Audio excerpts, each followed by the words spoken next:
Je n'étonnerai personne en confiant la gêne que je peux éprouver à parfois me contempler dans un miroir.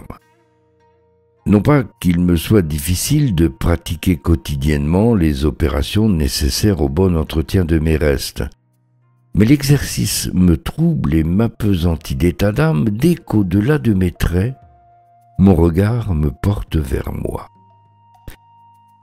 Si chaque matin j'ordonne à mes dents une pâte leur assurant de choir sans plier, si d'autres fois je rehausse ma coiffure d'un cran, celui qui m'a si souvent manqué, ou si d'un revers de main salivé je dompte une mèche érectile, mon assurance dérive lorsque mon œil ferré échoue à l'horizon de mon regard. En clair, la pertinence objective de ce regard me dérange. Cependant, le placard d'entrée de mon nouvel appartement supporte un immense miroir où se réfléchirait de pied en cap Gulliver lui-même. Et en ce dimanche plus maussade qu'un vendredi saint, je décidai de me rencontrer et m'inviter à me rendre avant toute sortie dans l'entrée, afin qu'au miroir, j'y fisse face. La mission était délicate. Surprise, horreur! Je me voyais de dos. D'un prompt demi-tour, je fis volte-face et de l'entrée embrassai la porte qui, elle, ne reflétait rien. Ce rien d'usage me convenait mieux. Le souffle court, je me convainquis alors de m'être mal vu et décidai d'y retourner. Plus lentement, presque trop, j'accomplis ma ronde, bien résolu, quelle qu'en soit ma vision, à ne pas m'y dérober. Malheureusement, mon illusion n'était pas d'optique. Je me voyais de dos. Je considérais ma face cachée comme n'importe quel observateur de mes lignes arrières aurait pu le faire. De dos, je ne pouvais rendre aucun coup. Tirer la langue, cligner d'un œil malin ou laisser paraître d'un sourire charmeur l'éclat d'une canine gourmande ne servait à rien en ces circonstances irréfléchies.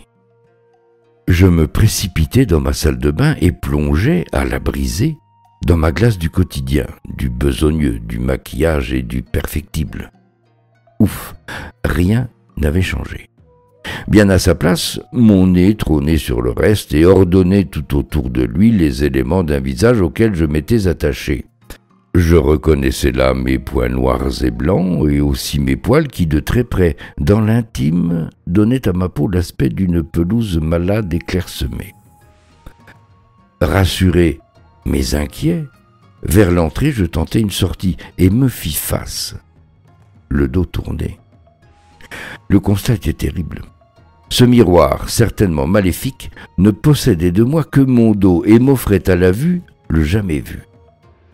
J'en profitai pour corriger mon col et rentrer un pan de chemise, et puis j'observais. Je m'observais. Je ne me reconnaissais pas encore. D'un dodelinement de la tête, puis d'un dandinement des hanches, je m'assurais être moi. J'étais. Quel sort pouvait m'avoir été jeté? Et par qui? Et pourquoi moi?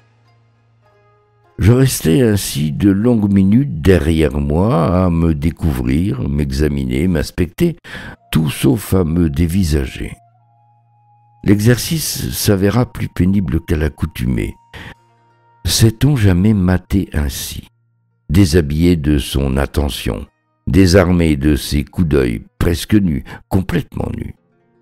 D'ailleurs, je me dévêtis et me disséquai sans concession. Bien qu'assez bas, l'ensemble paraissait cohérent et bien équilibré. Chaque morceau occupait bien sa place et le partage des masses plus charnues semblait équitable. Mais au détail, qui peut se targuer de s'être en l'état reluqué? Lesté par des bras raccourcis et trop fins d'où pendaient mes paumes ouvertes, mes épaules convoitaient le sol, tirant sur un cou court, surmonté d'un ovale avantageusement enchâssé. Plus bas de quelques centimètres, mes mollets trop gonflés, pilotis éprouvés de tant de marée, s'ouvraient sur mes quadriceps déplumés. Sur mon cul, je resterais silencieux. Ainsi étais-je donc. Fermer les yeux ne m'aurait dissimulé qu'à l'intérieur de mes paupières, et me tourner le dos ne l'aurait pas corrigé. Il me fallait faire face à ce moi que je découvrais dans la surprise et la douleur.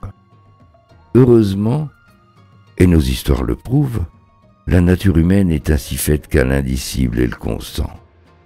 Dès lors, je m'employais régulièrement à l'examen sagace et lucide de cette part d'ombre portée à la lumière par ce miroir que je ne qualifiais plus que de révélateur, et parfois, derrière moi, démasqué de mes charmes et attitudes, se dévoilait accroché à l'homme que j'étais, l'enfant que j'avais été. Le miracle alors se produisait de m'apparaître face à face.